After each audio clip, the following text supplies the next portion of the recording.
Okay, we're at the GTM Reserve in Ponte Vedra beach. We came to see this. This is the shipwreck that came on shore that was dislodged after quite a number of years beneath the surface of the Atlantic. This was buried in the sand, wrecked, buried in the sand, eventually became dislodged due to the waves and washed ashore. The experts don't know exactly when it was constructed or who constructed it. They say that there are no Roman numerals on some of these, I'm just going to say boards for lack of a better term,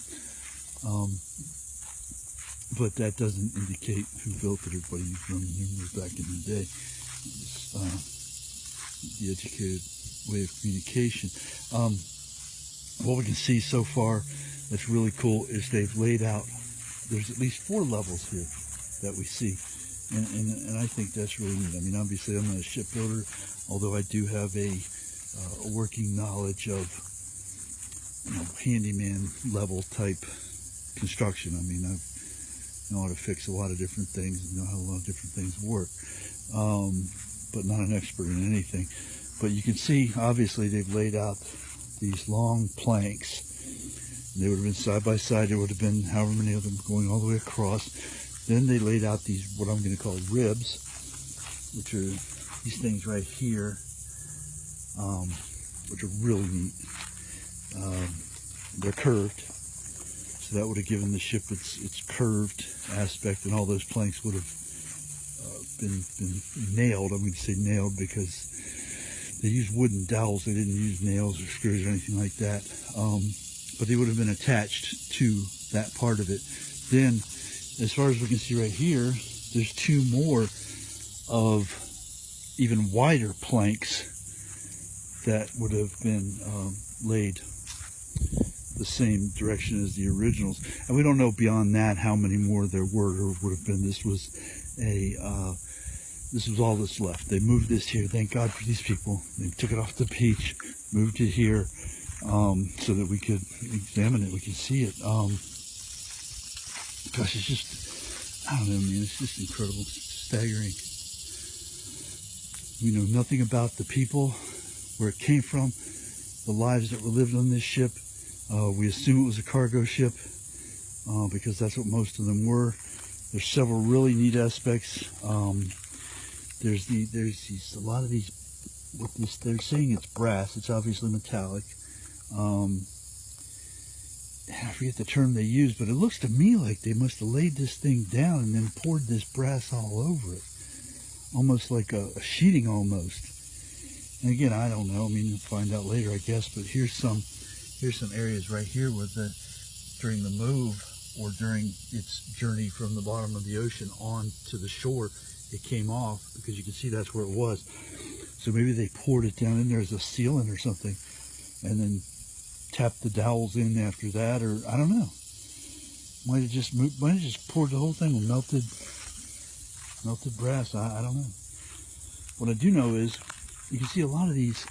This one, for example, came from the other side.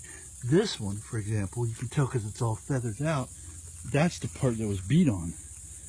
That's the end. You know, you drilled your hole, you took a dowel, roughly the same size, a little bit bigger, and beat it on in there.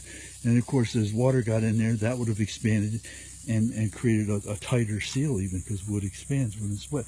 Here's another one, and this is going in the other way. And this end was beat on and driven through to this side over here. So, and the same way here. That's really neat to see that. It's going from bottom to top, and it comes right straight through to here. And then here's at least a ½ inch, if not more, piece of brass, melted brass, that would have run right along over it. So who knows? It might have just come all the way over here. And here's another interesting thing that I thought. That's obviously milled. They've sawed that, and then they've sawed this right here. But then each one of these has a space in between. So for this one, which obviously got broken off. So they all they all have this sequence to them. This must have been the part that was in the side that was buried in the ocean, because it's almost entirely preserved, intact. I mean, this is obviously shorn off here, this is sawed off here, and I don't know if more would have gone to it or how much more would have extended beyond it.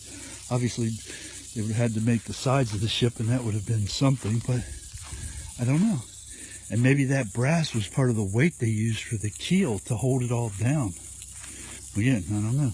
But what I do know is I can see over here that what we see on the other side isn't on this side. It's all chipped off. It's all broken off. So this must have been the part that was exposed. Or maybe this was the part that was buried. The other part was exposed. I would assume this was exposed because it's unpreserved. It's all broken off in toto. The experts say this is 42 feet long, this part that we have right here in front of us, but we don't know, again, if that's as long as this was originally, or if there was more and it broke off, or whatever. So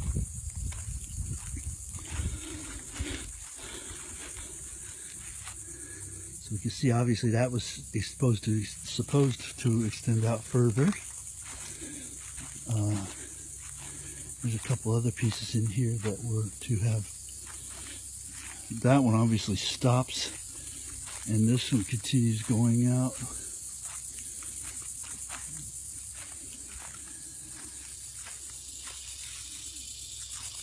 And this one is obviously sawed off. So that's as far as that one was supposed to go.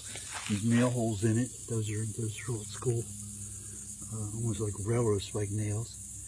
And then you got a dowel in the middle of it. If I'm getting that in the camera correctly, yeah, it looks like I am. And here's a feathered part that we saw earlier. So that's the part that was beat on. There's more brass. There's brass throughout this entire thing.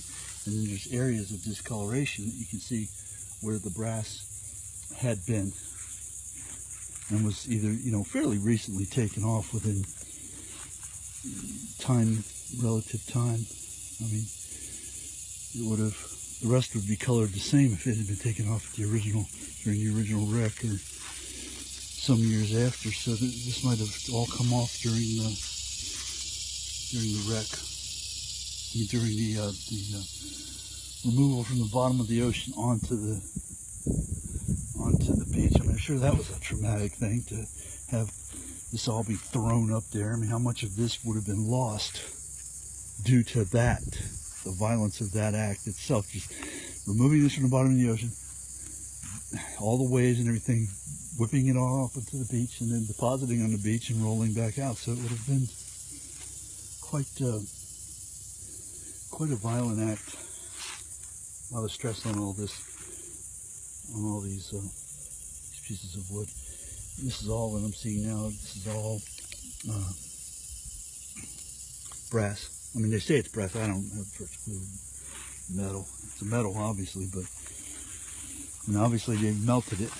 You couldn't just get it this way strictly by pounding it. As we know, all metal is basically melted to get it to form how we want it to be, at least heated, if not completely liquefied.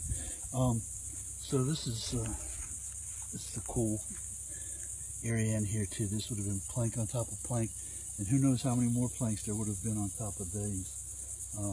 Don't know. All these holes are drilled. There would have been dowels in them. There's still dowels in most of them, or they wouldn't be sitting there. It's just fascinating. Utterly fascinating. This is one of the coolest things we've ever seen. So anyway, look at all the dowels just sticking up out of there.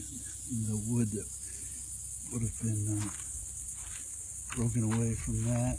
And here we see more wood. This was broken away. That must have been sticking way further out over here somewhere.